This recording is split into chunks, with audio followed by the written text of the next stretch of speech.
சொக்கனுக்கு பக்கத்திலே சோடி என்று வந்தவளே நூல் புடவையில் ஒளிஞ்சுக்கிட்டு நினைச்ச தாளம் போடணுமே.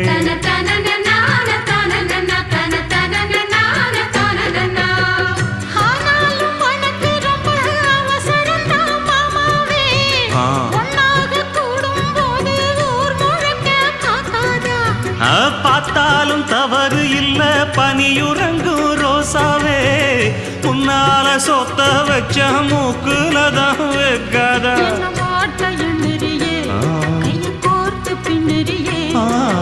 பாட்ட பாடி பல விதமா சேட்ட பண்ணுறியே.